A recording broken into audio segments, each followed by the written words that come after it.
अस्सलाम वालेकुम स्टूडेंट। आज हम अपना जो 24 चैप्टर है वो एंड करेंगे। उसके लास्ट दो तीन टॉपिक्स हैं उनको देखते हैं। तो एक मेन टॉपिक है जो कि एक लॉन्ग क्वेश्चन भी है, हार्डी-वेनबर्ग थ्योरम। तो हार्डी-वेनबर्ग थ्योरम अभी हम पॉपुलेशन से रिलेटेड चीज़ें ही पढ़ रहे थे, अभी कल भी हमने उसी से रिलेटेड चीज़ें देखी थी। तो उसको देखते हैं कि एक बाकायदा थ्योरम की फॉर्म में एक रिप्रेजेंटेशन उसकी की गई है, वो कैसे है। तो frequencies of genotype of non-evolving population are described by Hardy-Weinberg theorem. This is named for two scientists who derived the principle in 1908. Mean ये हार्डी और वेनबर्ग डिफरेंट साइंटिस्ट थे जिन्होंने ये थ्योरम दिया था जो कि पॉपुलेशन जेनेटिक्स को या पॉपुलेशन को एक्सप्लेन करता है। इट स्टेट दैट, इसकी डेफिनेशन है, आप इसको स्टार्ट में भी लिख सकते हैं जब आप क्वेश्चन लिखेंगे। Frequencies of allele and genotype in a population gene pool remain constant over generations unless acted upon by agents other than sexual recombination. यानी कि किसी भी पॉपुलेशन के अंदर एक, जैसे हमने 500 फ्लावर वाली पढ़ी थी कि एक फिक्स रहेगी उनकी फ्रीक्वेंसी जो है एलील और जीनोटाइप की, जब तक कि कोई एक्सटर्नल एजेंट जो है वो एक्ट नहीं करता, जबकि ऐसा होता नहीं। मतलब ये एक आइडियल सिचुएशन दी गई है, जैसे आप कई केमिस्ट्री में भी रूल्स पढ़ते हैं, फिजिक्स में पढ़ते हैं कि एक स्टैंडर्डाइज्ड कंडीशन दी जाती है, लेकिन वो असल में वो स्टैंडर्ड कंडीशन जो है वो अचीव नहीं होती। तो इसी तरह हार्डी-वेनबर्ग में ये अचीव नहीं होती, लेकिन इसको एज आ स्टैंडर्ड इस्तेमाल करके इससे डेविएशन जो है डिफरेंट चीज़ों की या डिफरेंट पॉपुलेशंस की वो स्टडी की जाती है। इसका एक फार्मूला है, इसकी जीनोटाइप और जो है वो frequency of allele and genotype in population जो है उसको स्टडी करने के लिए वो आगे हम देखते हैं वो क्या होता है, किस तरह से वो उसमें काम होता है। तो फॉर एग्जांपल जैसे कि एक जीन लोकस है where only 2 allele occur in a population. तो जो कैपिटल है या कह लें कि जो डोमिनेंट एलील है उसको पी से अगर हम रिप्रेजेंट कर दें और दूसरी को या रिसेसिव ले लें, या वैसे ही दूसरी जो एलील है उसको क्यू से रिप्रेजेंट कर दें। तो वाइल्ड फ्लावर जो हमने पीछे भी पढ़ा है तो उसमें P जो है वो 0.8 है, यानी जिसको हम डोमिनेंट ले रहे थे, और Q जो है वो 0.2 है, और इसका कम्बिनेशन जो है वो 0.8 प्लस 0.2 जो है इक्वल टू 1 रहेगा। P plus Q is always equal to 1। और इसके जरिए क्या होगा, अगर हमें P की फ्रिक्वेंसी मालूम है तो हम इस इक्वेशन से Q की फाइंड कर सकते हैं, ये Q की मालूम है, मीन इन दोनों में से अगर एक मालूम है तो हम दूसरी को जो है वो अननोन को फाइंड कर सकते हैं इस इक्वेशन के जरिए। If there are 2 allele we know frequencies of one, the frequency of other can be calculated. तो ये फार्मूला इस तरह से मॉडिफाई हो जाएगा। P अगर फाइंड करना है तो जो है वो 1 माइनस Q कर देंगे, और अगर Q फाइंड करना है तो 1 माइनस P कर देंगे, यानी कि नॉन वाली को 1 में से निकाल देंगे। When gametes combine their allele to form zygote, the probability of generating and double A genotype is P square. आपने मैथ में बचपन से पढ़ा हुआ है एक फार्मूला, जैसे A प्लस बी होल का square is equal to A square plus B square plus 2AB। तो वो वाला यहाँ पे उन्होंने A को अगर हम B से रिप्रेजेंट करें और Q को जो B को जो है वो Q से करें तो वो वाला फार्मूला यहाँ पे बनेगा। ठीक है। In wild flower P is equal to 0.8 हमने अभी ऊपर देखा है, तो P स्क्वेयर यानी 0.8 मल्टीप्लाइड बाय 0.8, तो ये बन जाएगा 0.64। तो probability of A sperm fertilization and A ovum produces an A double A zygote, ये है इसकी। ठीक है, यानी कि P जो है वो एलील है तो P स्क्वेयर उसकी जो है वो जीन आ जाएगी। Frequency of individual homozygous for other allele यानी कि रिसेसिव वाली Q स्क्वेयर है, तो उसको 0.2 multiplied by 0.2 is equal to 0.04, यानी कि उसकी उनकी जो है वो आ जाती है 0.04 उस ज़ाइगोट के होने की। There are 2 ways in which an A double capital A small A genotype can arise depending on which parent contribute the dominant allele. ठीक है, तो इसकी फाइंड करने के लिए 2P क्यों आएगा, तो वो फार्मूला में हम उन्हीं की वैल्यूज जो ऊपर हमने देखी हैं लिखी है 0.8 और 0.2, उनको आपस में भी मल्टीप्लाई करेंगे और 2 से मल्टीप्लाई करेंगे तो हेटेरोजाइगोट की जो फ्रीक्वेंसी है वो आ जाएगी 0.32। If we have calculated the frequencies of all possible genotype there should be, अब वही बात है कि वो 1 होना चाहिए उसका सम अप। ठीक है, यहाँ ये थोड़ा सा टाइपिंग एरर आएगा, 1 ये आगे रेशो की बजाय यहाँ इक्वल का साइन आएगा, तो P plus 2pq plus q square is equal to 1, यानी कि उसी फार्मूला जो p प्लस क्यू होल का स्क्वायर है उसको खोलने तो ये बनता है, यानी a प्लस बी वाले फार्मूले के साथ आप इसको कंपेयर करें तो ये वाला बनेगा। यहाँ p के ऊपर स्क्वायर मिसिंग है तो आपने यहाँ p के ऊपर स्क्वायर भी कंसिडर करना है। Frequency of capital A of capital A small A plus small A capital A जो है वो इस तरीके से हम इनको डिफरेंट तरीके से देख सकते हैं। इनके अंदर वही वैल्यूज पुट होंगी तो हमें सारा वो डाटा मिल जाएगा, यानी कि इसी इक्वेशन में हम क्यू और पी की वैल्यू हमें पता हो तो हम उसमें होमोजाइगस डोमिनेट, होमोजाइगस रिसेसिव और हेटेरोजाइगस हर एक की वैल्यू जो है वो इजीली फाइंड कर सकते हैं इस फार्मूले के थ्रू। तो Hardy Weinberg equation is a binomial expression या एक्सपेंशन, ये वही p plus q whole square is equal to p square plus 2pq plus q square.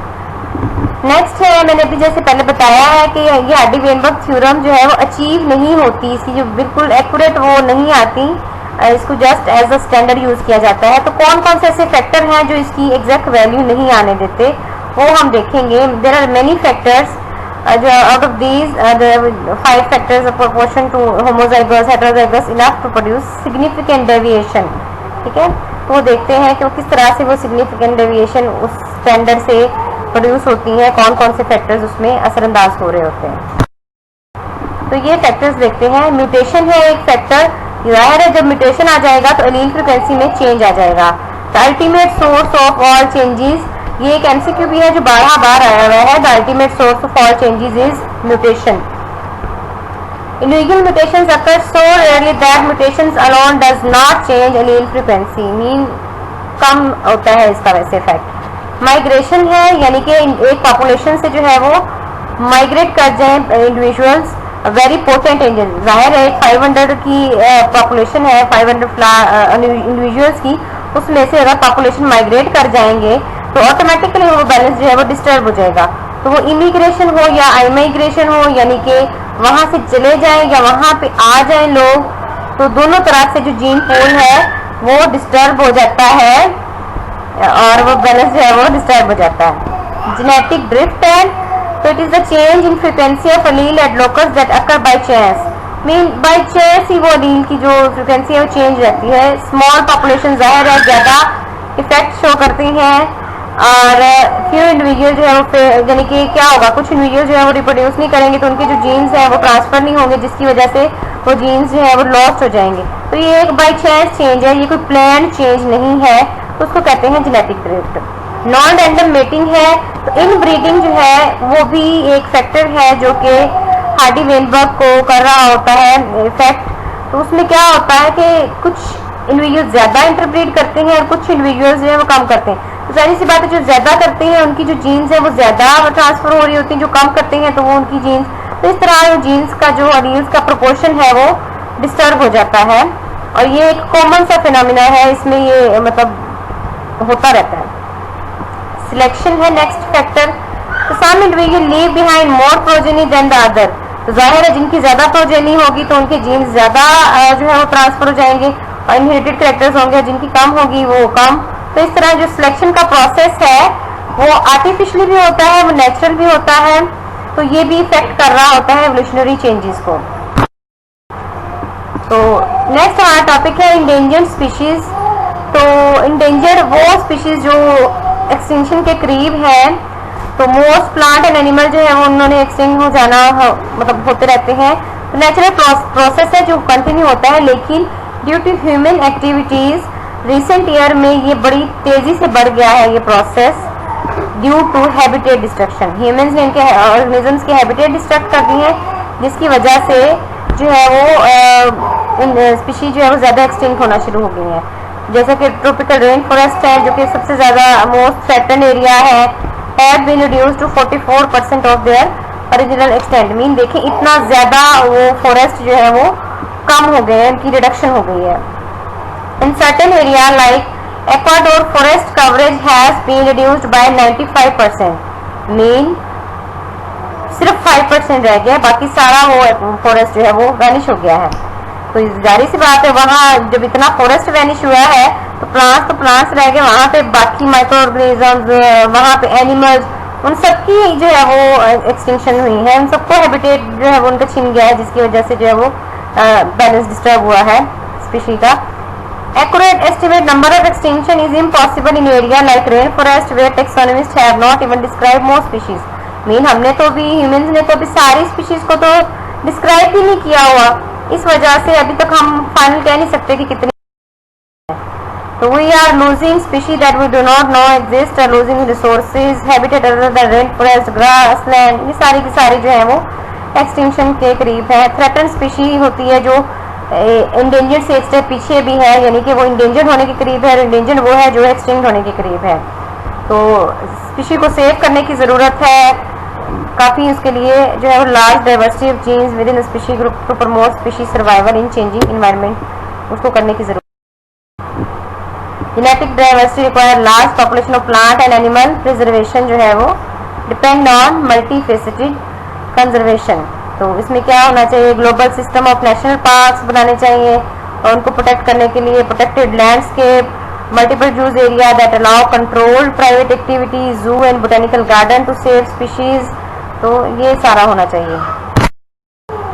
Pakistan की बात की जाए तो पाकिस्तान में cheetah, tiger, Asian lion, Indian rhino, cheer pheasant, crocodile and gavial जो है वो एक्सटिंक्ट हो चुके हैं सिरे से, जबकि Indus dolphin, black buck, common leopard, great Indian bustard, houbara bustard, white headed duck, marble teal are among the animal near to extinction, यानी कि वो इंडेंजर्ड है। डेजर्ट सब continuous track and wetland and habitat in peril, यानी कि वो खतरे में है। We must protect them rapidly, otherwise वहाँ जो है वो हैबिटेट डिस्ट्रक्ट होगी तो वो खतरनाक हो सकता है। तो प्लांट की जो रिकॉर्ड की गई है अबाउट 500 स्पीशीज जो है वो रिकॉर्ड की गई हैं जो कि इंडेंजर्ड हो चुकी हैं। तो ये हमारा चैप्टर नंबर 24 यहाँ पे ख़त्म होता है। कल इंशाल्लाह चैप्टर नंबर 25 हम स्टार्ट करेंगे।